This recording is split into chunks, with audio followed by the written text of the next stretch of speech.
En esta parte del curso vamos a estudiar el trabajo y la energía. Ambos son dos términos que conocemos y utilizamos en la vida cotidiana. Habitualmente pensamos al trabajo como hacer un esfuerzo o realizar una actividad o un deporte. La palabra trabajo se utiliza en diversas formas. Vamos al trabajo, trabajamos sobre proyectos, trabajamos en problemas, trabajamos en nuestras computadoras. Por otro lado, la energía está presente en el combustible que se usa para el transporte y en la calefacción, en la electricidad para luz artificial y en el funcionamiento de los equipos eléctricos. Por su parte, los alimentos que comemos nos proveen de la energía que necesitan nuestros organismos para vivir y que nos permiten realizar esfuerzos, trabajar, estudiar. Decimos que estamos llenos de energía cuando estamos deseosos de hacer una cosa. La energía existe en varias formas. Hay energía mecánica, energía química, energía eléctrica, energía térmica, energía nuclear y otras. Puede haber alguna transformación de una forma de energía en otra, pero la cantidad total de energía se conserva, es decir, siempre permanece igual. Este es el argumento que hace que el concepto de energía sea tan útil. En física se dice que algo tiene energía cuando posee la capacidad de realizar trabajo. En forma inversa, podemos decir que no se puede realizar trabajo sin energía. Desde el punto de vista científico, el trabajo y la energía son dos magnitudes físicas escalares que están relacionadas y que iremos definiendo en estas clases y en las próximas. Comenzaremos mostrando cómo se calcula el trabajo de una fuerza constante. Una fuerza es constante cuando no cambia ni en módulo ni en dirección. Ejemplos de fuerza constante que vimos en el curso son la fuerza peso, las fuerzas de contacto y las fuerzas externas aplicadas. El trabajo realizado por una fuerza constante al mover un cuerpo se calcula como el producto escalar entre los vectores F, fuerza, y delta X, desplazamiento. Como se ve en la ecuación, donde F es el módulo de la fuerza aplicada al cuerpo, delta X es el módulo del desplazamiento del cuerpo y Z es el ángulo formado por las direcciones de los vectores fuerza F y desplazamiento delta X. En las figuras podemos observar ejemplos de distintas fuerzas constantes aplicadas sobre un cuerpo que realizan trabajo. En el caso de la figura A no hay desplazamiento, delta X es igual a 0, por lo tanto el trabajo de la fuerza F es 0. En los casos B y C, las direcciones de la fuerza F y el desplazamiento delta X forman un ángulo de 0 grados y 30 grados respectivamente. En los ejemplos mostrados y en otros que veremos más adelante, las direcciones de la fuerza F aplicada y el vector desplazamiento delta X que sufre el cuerpo como resultado forman distintos ángulos Z. Como el coseno de los ángulos Z, 0 y 180 grados, pueden tomar valores entre 1 y menos 1, vemos que el trabajo de una fuerza puede ser positivo, negativo o 0.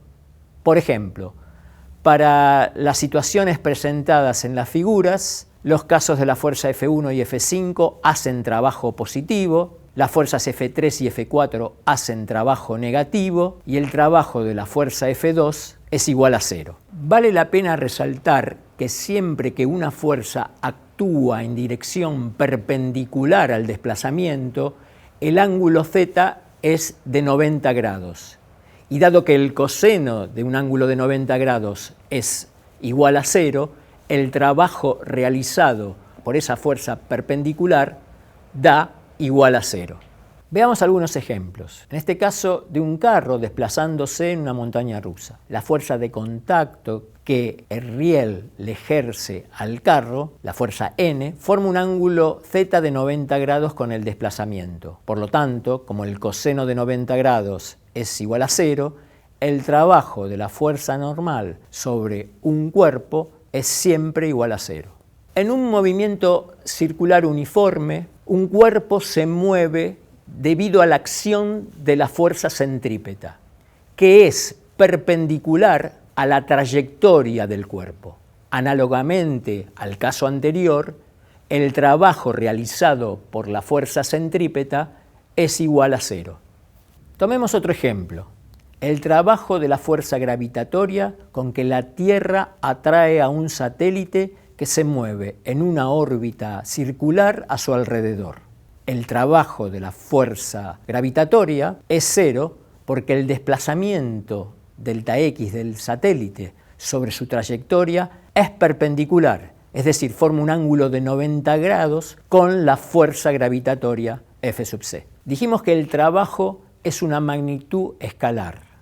Como el trabajo es fuerza por desplazamiento, y la fuerza está dado en newtons y el desplazamiento está dado en metros, el trabajo tiene como unidad en el sistema MKS el joule, en honor al físico inglés James Joule.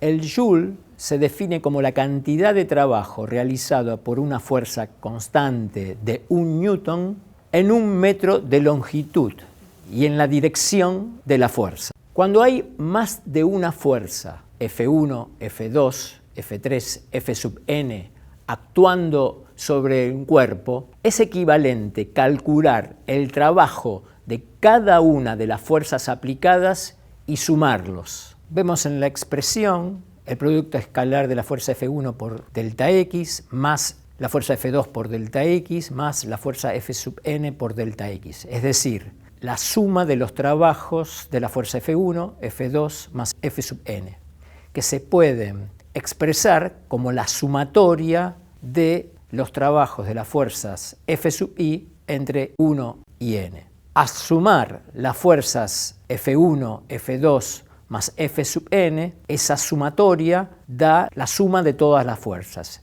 es decir, se obtiene la fuerza resultantes. Y luego se puede calcular su trabajo, como el producto escalar de la fuerza resultante, F sub r, multiplicado por el desplazamiento delta X. Esta ecuación expresa el denominado principio de superposición, que dice: el trabajo de la fuerza resultante de varias fuerzas aplicadas a un cuerpo es igual a la suma de los trabajos de todas las fuerzas aplicadas. La definición del trabajo de una fuerza dada por la ecuación T sub F igual al producto escalar de F por delta X, que es igual a F por delta X por el coseno del ángulo Z, es válida solo para el caso de fuerzas constantes. Si la fuerza aplicada no es constante, es decir, F toma un valor distinto que depende de la posición X, como se puede ver en la figura, el cálculo del trabajo de la fuerza se obtiene gráficamente hallando el área encerrado debajo de la curva F sub X entre los valores X sub 0 y X. Es decir, el desplazamiento delta X es igual a X menos X sub 0.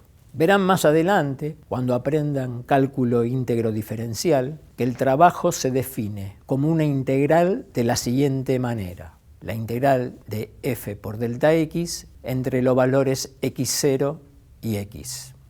Como ejemplo de una fuerza que depende de la posición, hemos estudiado en este curso la fuerza elástica, que hemos definido como fuerza elástica igual a menos K por el producto de X menos X0, siendo K la constante elástica del resorte y delta X igual a X menos X0, cuánto está comprimido o estirado el resorte respecto de su longitud libre X0. Imaginemos un resorte comprimido como se observa en la figura. El resorte tratará de volver a su longitud libre X0, empujando una caja, por ejemplo, hacia la derecha. Cuanto más se descomprima, menos fuerza hará. El ángulo entre la fuerza elástica y el desplazamiento delta X es igual a 0. En la figura se observa que el gráfico del módulo de la fuerza elástica en función de la posición es una recta. Como dijimos anteriormente, el trabajo de una fuerza variable se calcula hallando el área bajo la curva f sub x entre x sub 0 y x, es decir, delta x. En este caso resulta el área de un triángulo de base delta x por la altura k por delta x dividido 2. Es decir, que el trabajo de la fuerza elástica da igual a un medio de k por delta x al cuadrado. En esta clase hemos definido el trabajo realizado por fuerza constante y el trabajo realizado por fuerzas variables, en particular aquellas que varían con la posición. En las próximas clases definiremos distintas formas de energía, energía cinética, energía potencial, y veremos cómo deducir a partir de la segunda ley de Newton el teorema del trabajo y la energía cinética y la ley de conservación de la energía mecánica.